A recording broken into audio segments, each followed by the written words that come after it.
Hello friends, તો શું તમારે પણ તમારો વજન ઉતારવો છે પણ સમજમાં નથી આવતું કે વજન છે એને કેવી રીતે ઉતારી શકાય? તો આજે હું તમારી સાથે એક સરસ મજાનો હાઉસવાઈફ માટે કે જે ગૃહિણીઓ છે એને વજન ઉતારવો હોય તો એ વજન છે પોતાનો કેવી રીતે ઉતારી શકે છે ઘરમાં રહીને. કેમ કે હાઉસવાઈફ માટે શું થાય છે કે પોતે પોતાના માટે અલગથી રેસીપી બનાવી નથી શકતી અને પોતાના માટે પણ કોઈ એવો ડાયટ પ્લાન છે એને બનાવી નથી શકતી.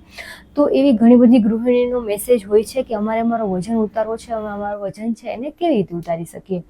તો જો આજના ડાયટ પ્લાનમાં મેં સ્પેશિયલ હાઉસવાઈફ માટે જ આ ડાયટ પ્લાન છે એને બનાવ્યો છે. તો હું આજે તમને સૌથી પહેલાં એક ટિપ્સ આપીશ. જો તમે એને સમજશો ને તો આ ડાયટ પ્લાન તમારા માટે બનાવવો એ ખૂબ જ સહેલો થઈ જશે. તો એ ટિપ્સ એ છે કે સૌથી પહેલાં તો તમારે એ સમજવાનું છે કે તમારે એવું નથી વિચારવાનું કે મારે મારા માટે ટાઈમ નથી. તો આ ડાયટ પ્લાનમાં તમે જે ઘરના માટે બનાવો છો એ જ જમીને તમારો વજન છે એને ઘટાડવાનું છે. તો ચાલો આવી જાય આપણા ડાયટ પ્લાન ઉપર. જો ચેનલ ઉપર પહેલી વાર આવ્યા હોય તો ચેનલને સબસ્ક્રાઈબ કરી લેજો અને નોટિફિકેશનને પ્રેસ કરી દેજો કે જેથી કરીને મારા બધા વિડીયોની નોટિફિકેશન તમારી પાસે સૌથી પહેલાં પહોંચે ને તમે વિડીયો સૌથી પહેલાં જોઈ શકો. તો સૌથી પહેલાં તમારે ઉઠીને 2 ગ્લાસ ગરમ પાણી લેવાના છે. જો અત્યાર સુધી તમે ગરમ પાણી નથી લીધું તો તમે એની અંદર અડધું લીંબુ નીચવીને અથવા તો તીખાની ભૂક્કી નાખીને પણ આ પાણી છે એને લઈ શકો છો. બીજું ઓપ્શન છે તમારે એલોવેરા જ્યુસ. તો એલોવેરા જ્યુસ ઘરે પણ બનાવી શકાય અને બહાર બજારમાંથી પણ આરામથી એલોવેરા જ્યુસ છે એ મળી જાય છે. તો એલોવેરા જ્યુસ છે એ તમારે 1 ગ્લાસ છે એ લેવાનું છે. તો હવે આવી જાય આપણે નાસ્તા ઉપર. તો નાસ્તામાં આપણા ઘરોમાં વધારે પડતું સવારે પરોઠા, થેપલા, ભાખરી, રોટલી આવું બધું બનતું હોય. બાકી આપણે કંઈ દલિયા અને પૌવાના જમાનાના નથી. બનતું હોય અમુક ઘરોમાં પણ વધારે પડતું તો ભાખરી, પરોઠા, થેપલા અને રોટલી આવું જ બનતું હોય, શાક બનતું હોય. તો એ છે તમે લઈ શકો છો. પણ પરોઠા બનાવો ત્યારે તમારે એ ધ્યાન રાખવાનું છે કે એમાં જે તેલ છે એનો ઉપયોગ એકદમ કરવાનો નથી. થોડું ઘી છે એ લગાવીને તમે તમારું પરોઠું છે એને બનાવી શકો છો. હવે આવી જાય છે મિડ મોર્નિંગ સ્નેક, મતલબ કે જે સવારનું અને બપોરનું જમવાના વચ્ચે જે થોડીક ભૂખ લાગે છે ને એ.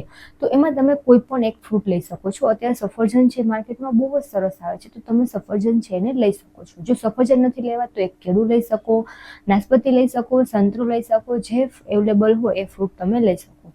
હવે આવીએ આપણે આપણા લંચમાં, મતલબ કે બપોરના જમવામાં. તો બપોરના જમવામાં આપણા ગુજરાતી ઘરમાં વધારે પડતું કાં શાક અને રોટલી બનતી હોય અને કાં દાળ ભાત બનતા હોય. તો તમારા ઘરમાં જે શાક બન્યું હોય શાક છે તમે આરામથી લઈ શકો છો. એક આખું કટોરી ભરી અને એની સાથે એક રોટલી છે એને તમે લઈ શકો છો. અને 1 ગ્લાસ છાશ લેવાનો અને એની હારે એક બાઉલ, જેમાં પહેલાં તમારે એક બાઉલ સલાડ લેવું એ કમ્પલસરી છે.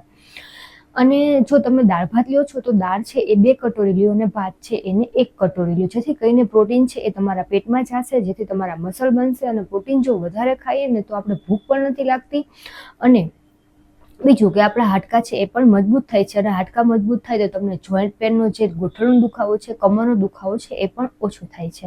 હવે ત્યાર પછી આવી જાય છે ઇવનિંગ સ્નેક, કે જે બપોરના જમવાના અને રાતના જમવાની વચ્ચે જે આપણે થોડુંક મંચિંગ કરવાનું, કે વધારે પડતા લોકો ત્યારે ક્રેવિંગ કરીને અને પોતાનું જે ડાયટ હોય ને ત્યાં આ સમયે પોતે બગાડતા હોય છે. તો આપણે ઇવનિંગ સ્નેકમાં શું લેશું? એક મુઠ્ઠી મખાના લેશું, કાં એક મુઠ્ઠી સિંગ લઈ શકાય, એક મુઠ્ઠી દાળિયા લઈ શકાય, અથવા તો એક મુઠ્ઠી કોઈ પણ પ્રકારના ડ્રાયફ્રૂટ છે ને લઈ શકો છો.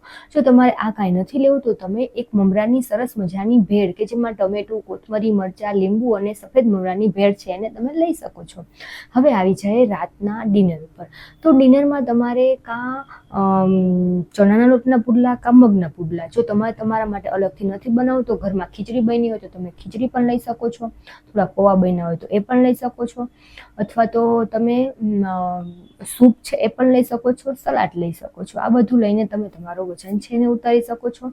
અને હવે અમુક રૂલ્સ છે એને પણ ફોલો કરવા બહુ જરૂરી છે. તો રૂલ્સ નંબર 1 છે કે આખા આ ડાયટ પ્લાનમાં તમારે ખાંડ લેવાની નથી. બીજો રૂલ્સ એ છે કે તમે તમારું જે બનાવો છો કોઈ પણ શાક છે, દાળ છે, તો ઓછામાં ઓછા તેલમાં તમારે આ બધું બનાવવાનું છે. ત્રીજું કે તમારે 8 કલાકની નીંદર લેવી એ જરૂરી છે. અને ચોથું, તમને કબજિયાત હોવું ના જોઈએ. જો કબજિયાત હોય ને તો વજન ઉતારવામાં ખૂબ હેરાન થાય. એટલા માટે આપણે સલાડ છે, ફ્રૂટ છે એ બધું વધારે લઈએ છીએ.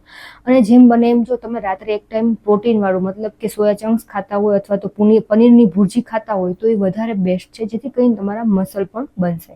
અને રાત્રે સૂવા ટાઈમે તમારે જીરાનું, અજમાનું અથવા તો દાલચીનીનું પાણી લેવું એ બેસ્ટ છે. આખા દિવસ દરમિયાન તમારે ગરમ પાણી લેવું એ કમ્પલસરી છે, કે નવસેકું ગરમ પાણી છે એ તમારે લેવાનું છે. આ ડાયટ પ્લાનમાં કોઈ તમારે ઠંડુ પાણી છે એ પીવાનું નથી. જો ડાયટ પ્લાન ગમ્યો હોય તો લાઇક, શેર અને સબસ્ક્રાઈબ કરવાના ભૂલતા અને તમારા ફ્રેન્ડ સાથે શેર કરજો.